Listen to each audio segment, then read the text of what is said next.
A journalist once asked me, what does the typical morning for a female entrepreneur look like?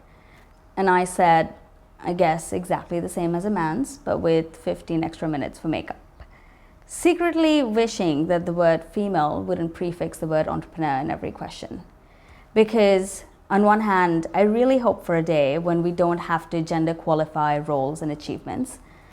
But on the other hand, I do recognize the need to celebrate the great strides that women have made in achieving everything that they are today. And while there still remains a long way to go, obstacles exist, I do believe that often the biggest obstacle to overcome is ourselves.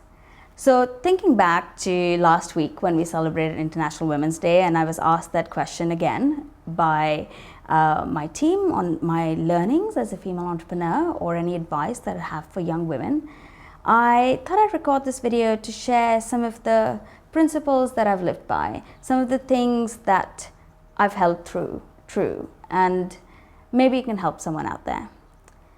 1, own your ambition. Know who you are. More importantly, know who you're not. Your values are the one thing that should remain consistent, because in the most difficult, uncertain of times, that's what has helped me make the right decision. 2, never underestimate the power of networking. Get out there, be seen, ask a lot of questions, be curious. I have gained so much over the years by listening to other people's stories. 3, be a lifelong learner.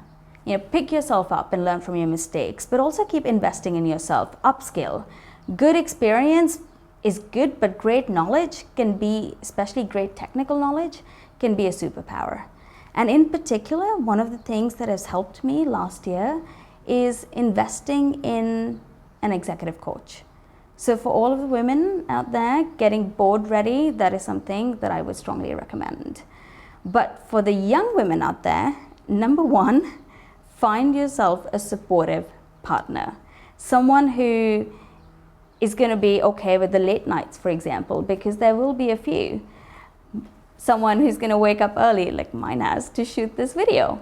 Having a support system at home is really important. I have seen a lot of women not reach their potential and leave their careers early because of a lack of that. And 2, do the best job that you can do in the job that you have. Raise your hand, ask for extra responsibilities, put in the extra hours early on in your career, because it really pays back later. And the last advice I'd have is, if possible, try and seek mentorship or mentors across the organization. 15 years back when I started, there weren't too many women in leadership positions in the organization that I was in, but today, look around us. We have so many role models in this region. Women in senior positions leading government departments, captains of industry, working moms in leadership positions in businesses. I've got 3 on my leadership team, and they are fantastic at what they do, and they're a constant source of inspiration, inspiring me to do more and to be more. And it's not just the strong women, but also the men across our group, for example, who all stand for gender parity. And together, we're committing to building a workplace that is more diverse, that is more inclusive, and I'm fortunate that I get to work in that environment. Because irrespective of your backgrounds or your belief or the fact that you need 15 minutes extra for makeup or not, we want to create a workplace that gives everyone an opportunity to contribute, to grow, to speak up, and to shine.